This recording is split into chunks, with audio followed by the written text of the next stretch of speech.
مولاي صل وسلم دائما أبدا على حبيبك خير الخلق كلهم.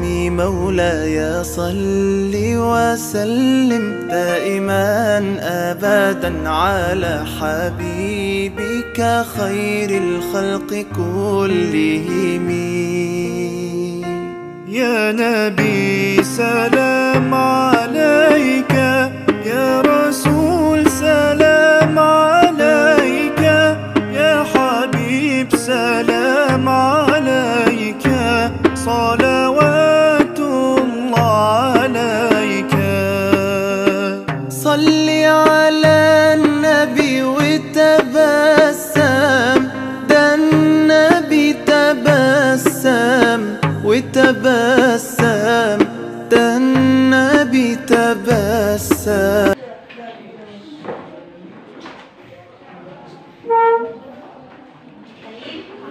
اجلسوا طيبين رتبوا جلوسكم ضعوا ما أمامكم من الأدوات المدرسية ثم ركزوا أفكاركم وانظروا إلى الأمام. ماذا درسنا الآن؟ درسنا الآن العلوم الطبيعية.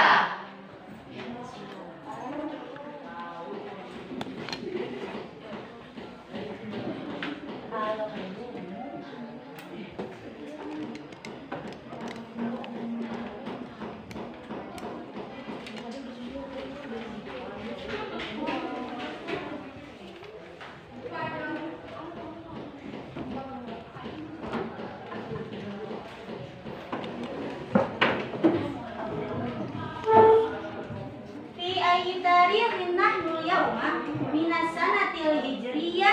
نحن اليوم في التاريخ الرابع من شعبان سنة 1442 هجرية. نحن اليوم في التاريخ الرابع من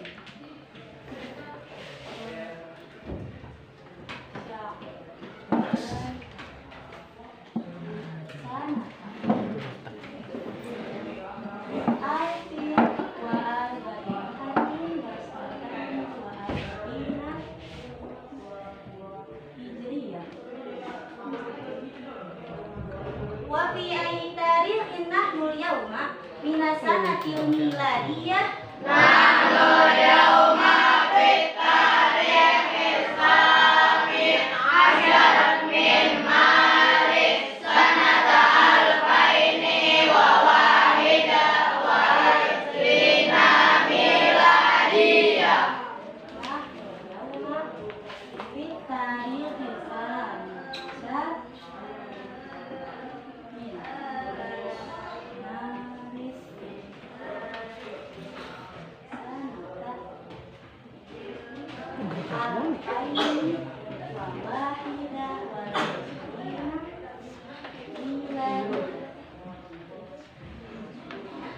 طيب هيا بنا نبدأ درسنا بقراءة البسملة. بسم الله الرحمن الرحيم. من مدرسكم الحقيقي لهذه المادة؟ مدرسنا الحقيقي لهذه المادة الأستاذ أولو العزمي. ومن مدرسكم الحقيقي لهذه الحصة؟ مدرسنا الحقيقي لهذه الحصة الأستاذ أكرم الوارثي. طيب اسمحوا لي أن أكون بديلة منهما لدراسة هذه المادة معكم لأجل عملية التدريس قياما ببعض البرامج النهائية اللازمة، أليس كذلك؟ إخواني الطلبة، ما الموضوع الذي درستموه سابقا? Apa materi yang telah kalian pelajari pada pertemuan yang lalu? Hal fahimtumul mawdu'a qabla al-istimrari ila darsin jadid. Uridu an as'alakum 'anid darsi sabiq. Sebelum melanjutkan pelajaran yang baru, saya ingin bertanya kepada kalian tentang pelajaran yang lalu. As-su'alul awwal, apa yang dimaksud dengan campuran? Ajib anta ya akhi. Enggak tahu. Makan. Wabadil anta ya akhi.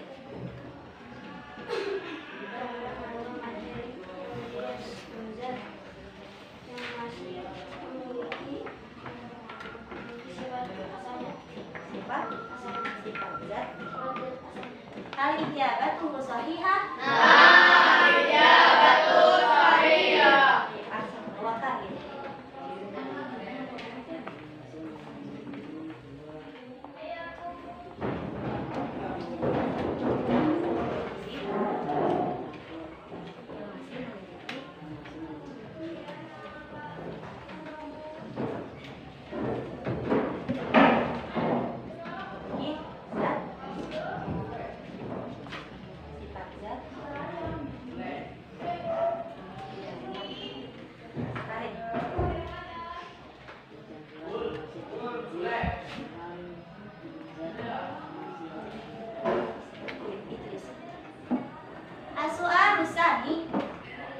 Sebutkan contoh campuran dalam kehidupan sehari-hari.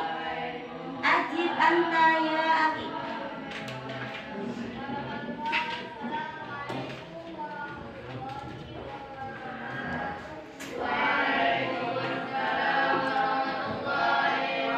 Al-ijabatu sahihah? Nah, ijabatu sahihah.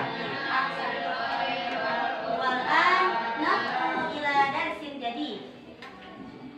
Dalam kehidupan sehari-hari, mungkin kalian pernah melihat suatu campuran, seperti bercampurnya gula dengan air, bercampurnya garam dengan air, maupun bercampurnya pasir dengan air. Kalian juga pasti dapat membedakan zat terlarut dan tidak terlarut antara bercampurnya garam dengan air dan bercampurnya pasir dengan air tersebut. Nah, apakah kalian tahu disebut apakah campuran-campuran tersebut? Man ya'rif minkum? Ada ya'rif? Baiklah. Campuran-campuran ini dibagi menjadi dua, yaitu campuran homogen dan campuran heterogen. Mada pulu ma'an. Campuran homogen dan campuran heterogen. Jadi, judul kita kali ini yaitu akan membahas campuran homogen dan campuran heterogen.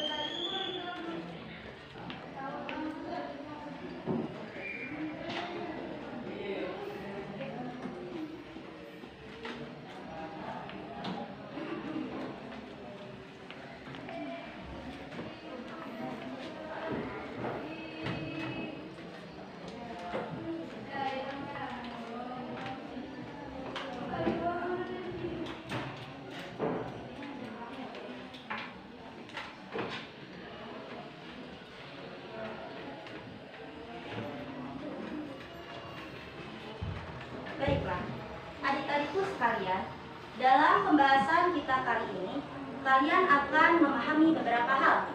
Yang pertama, kalian akan memahami pengertian dari campuran homogen. Yang kedua, kalian akan memahami apa saja unsur-unsur yang terdapat dalam suatu larutan. Yang ketiga, kalian juga akan memahami dan mengetahui apa pengertian dari campuran heterogen. Baiklah, saya akan membantu kalian untuk memahami perbedaan antara campuran homogen dan campuran heterogen.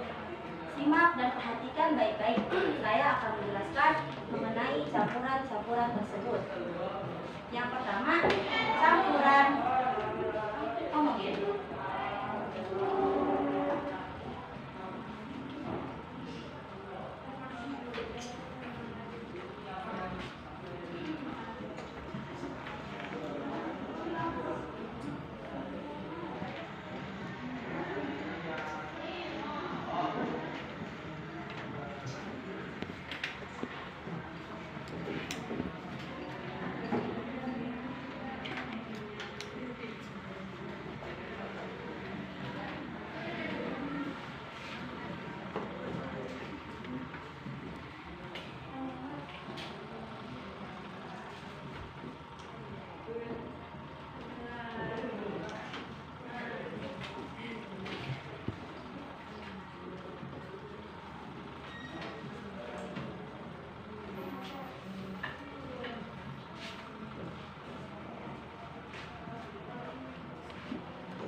campuran homogen sering kita jumpai dalam kehidupan sehari-hari.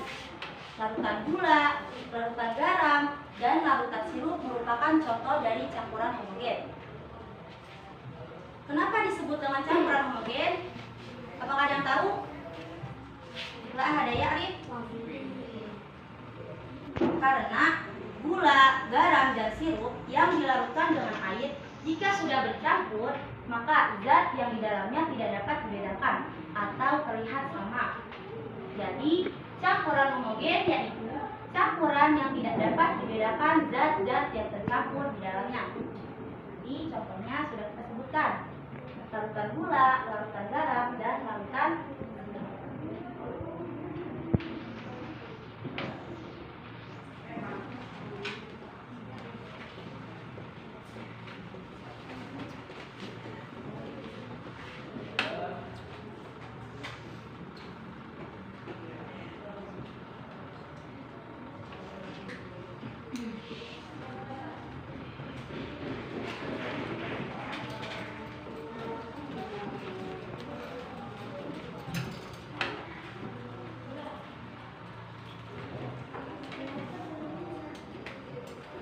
larutan akan dikatakan dengan larutan jika terdapat susunan adanya pelarut dan zat terlarut. Pelarut yang sering kita gunakan dalam kehidupan sehari-hari yaitu dengan menggunakan air. Sedangkan zat terlarut kita bisa menggunakan dengan benda-benda yang ada dalam kehidupan sehari-hari, seperti tadi gula, garam, dan sirup. Di dalam suatu larutan terdapat partikel-partikel zat di dalamnya. Ukuran partikel ini sangat kecil, sehingga partikel tersebut tidak dapat terlihat. Walaupun kita menggunakan alat mikroskop ultra untuk melihatnya, maka tetap saja zat tersebut tidak dapat terlihat karena ukuran partikelnya yang sangat kecil, sehingga zat tersebut yang sudah dicampur terlihat sama atau homogen. Campuran homogen ini juga dapat dikelompokkan menjadi 3. Yang pertama, larutan yang bersifat asam, yang kedua, larutan yang bersifat basa, dan yang ketiga, garam.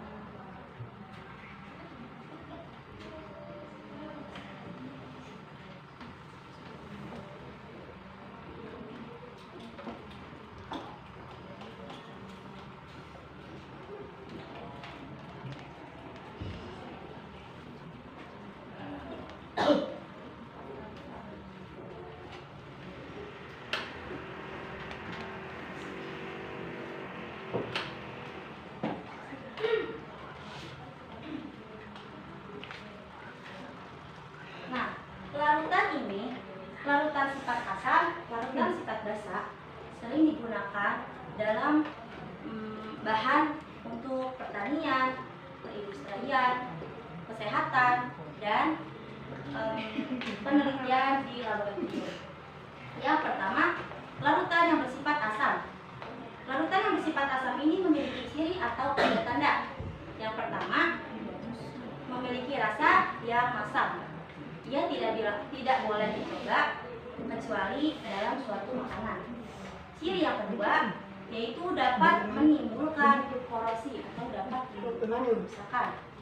Yang ketiga yaitu dapat mengubah warna kertas lakmus merah menjadi biru. Apa? Ciri yang ketiga yaitu dapat mengubah warna kertas lakmus biru menjadi merah. Jika kalian ingin mencoba menggunakan kertas lakmus, kalian bisa mencoba menggunakan kertas lakmus biru yang dicelupkan ke dalam larutan yang bersifat asam, maka kertas tersebut akan berubah warna menjadi merah. Kemudian, larutan yang bersifat basa. Larutan yang bersifat basa juga dapat memiliki ciri atau tanda. Yang pertama, memiliki rasa yang agak pahit. Jika tadi larutan yang bersifat asam memiliki rasa yang asam, akan tetapi larutan yang bersifat basa ini memiliki rasa yang agak pahit.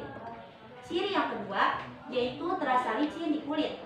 Contohnya seperti sampo, sabun mandi, sabun cuci, odol. Jika kulit kita terkena benda-benda tersebut, maka terasa licin di kulit kita. Kenapa terasa licin? Karena benda-benda tersebut memiliki larutan yang bersifat basa di dalamnya. Azwaji, anta Naista. Kemudian ciri yang ketiga yaitu dapat mengubah warna kertas lakmus merah menjadi biru. Kalian bisa mencoba menggunakan kertas lakmus merah yang dicelupkan ke dalam larutan yang bersifat basah, maka warna kertas lakmus merah tersebut akan berubah warna menjadi biru. Kemudian larutan sifat larutan yang bersifat garam, yaitu garam dapat dihasilkan melalui reaksi asam dan basa. Reaksi asam dan basa disebut dengan reaksi netralisasi. Materi akti reaksi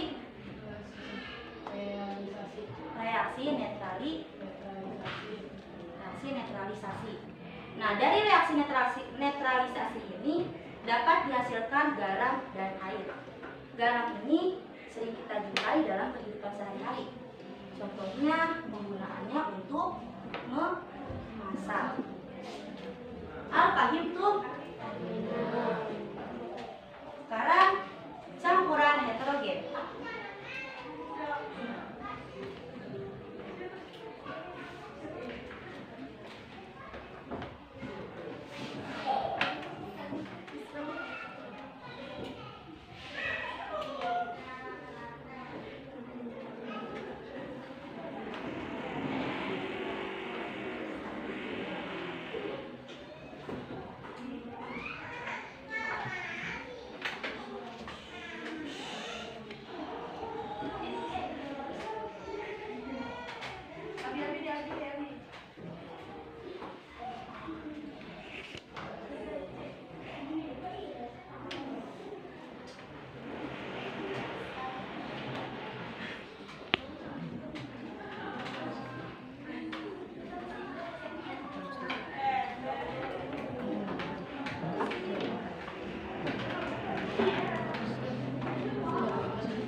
Campuran heterogen.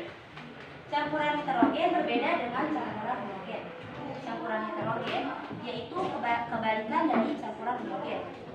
Maksudnya, jika tadi campuran homogen seperti larutan gula, larutan garam, dan larutan sirup, jika sudah dicampurkan ke dalam air, maka zat tersebut tidak dapat dibedakan atau terlihat sama. Berbeda dengan campuran heterogen. Campuran heterogen yaitu contohnya seperti larutan pasir dan larutan minyak. Jika kalian pernah melihat bercampurnya pasir dalam air, mungkin kalian pernah melihat larutan tersebut di dalamnya memiliki zat, yaitu pasir.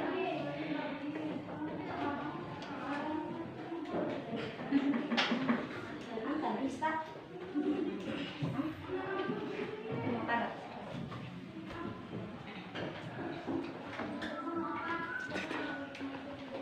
Lanjut. Campuran heterogen yaitu campuran yang tidak dapat bercampur satu dengan yang lain secara sempurna, sehingga zat di dalamnya masih bisa dibedakan atau masih bisa dilihat. Seperti bercampurnya pasir dengan air, jika sudah bercampur, maka pasir tersebut masih bisa dibedakan. Atau kalian pasti pernah melihat di dalam air terdapat pasir. Kalian masih bisa melihat pasir tersebut di dalam air. Berbeda dengan gula. Gula yang sudah bercampur tadi dengan air, maka gula tersebut tidak akan terlihat karena ukuran partikelnya yang sangat kecil. Al-fahimtum? Contoh campuran heterogen tadi seperti larutan pasir dan larutan minyak.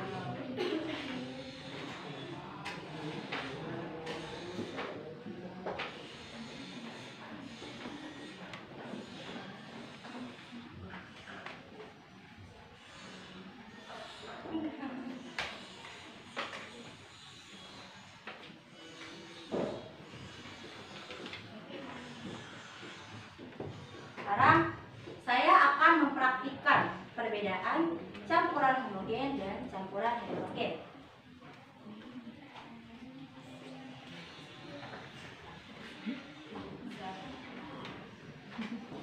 Di sini saya membawa air dengan 2 gelas kosong.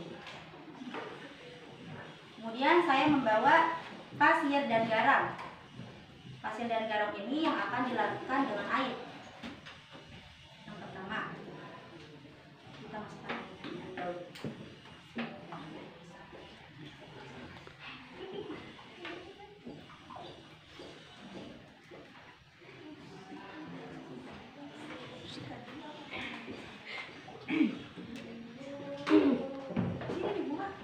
Nah, kedua gelas ini nanti akan berbeda. Yang pertama bercampur garam dan bercampurnya pasir dengan air.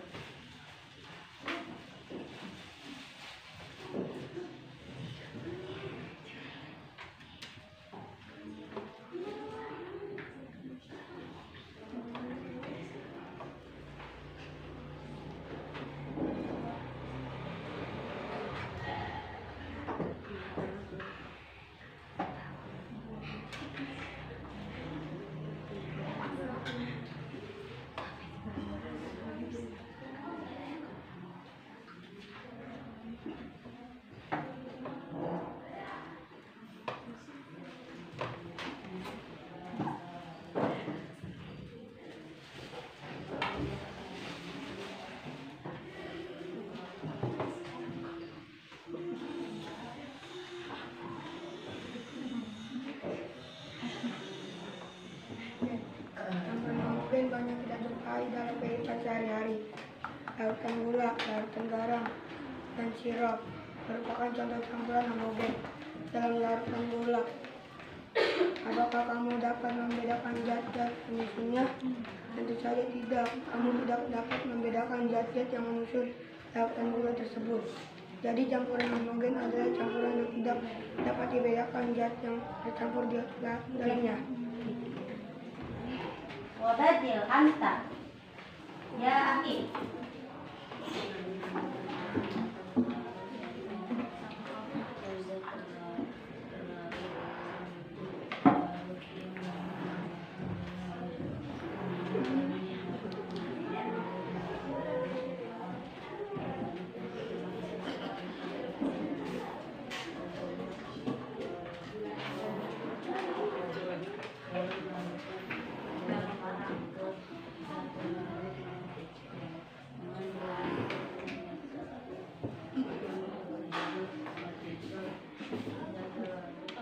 Perbedaan campuran homogen dan campuran heterogen. Gelas yang pertama yaitu bercampurnya gula dengan air. Bercampurnya garam dengan air. Nah, Lutfi, kamu bisa melihat atau tidak garam yang bercampur dengan air ini terlihat di dalam air? Tidak. Kamu bisa melihat? Tidak. Berarti larutan ini disebut dengan campuran homogen atau campuran heterogen? Homogen. Kemudian yang kedua, bercampurnya pasir dengan air ini. Kamu bisa melihat pasir di dalamnya? Bisa. Kamu bisa? Berarti larutan yang kedua ini merupakan contoh campuran homogen atau campuran heterogen. Sekarang kalian dapat membedakannya. Hal pahim tuh? Idris ya akhi. Wal'an iftahu kutubakum fi safhati 400. Buka kitab kalian halaman 104.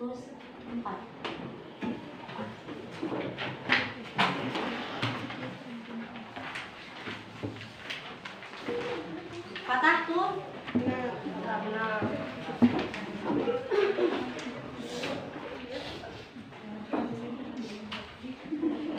Lahizu ma'ala sabura uridu an aqra'a ma'alaiha. Sekarang perhatikan ke papan tulis.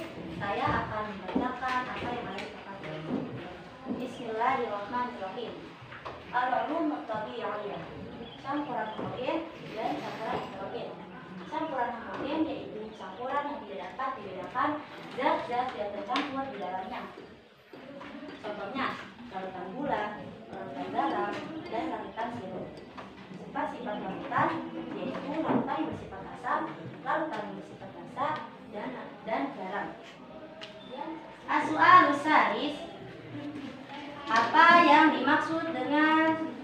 campuran heterogen. Ajib anta ya akhi.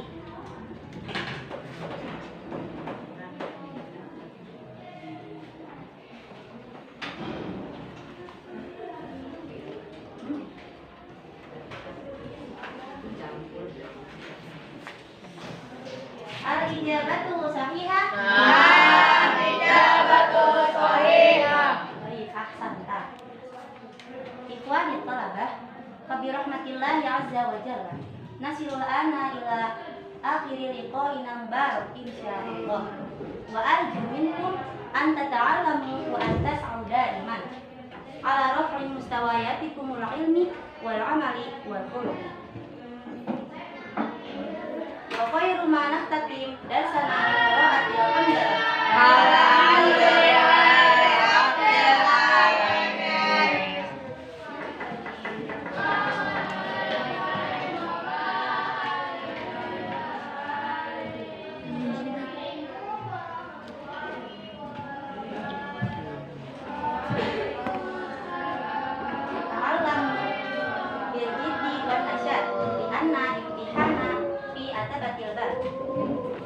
Sallu ala sayyidina Muhammad. Summa assalamu alaikum warahmatullahi wabarakatuh.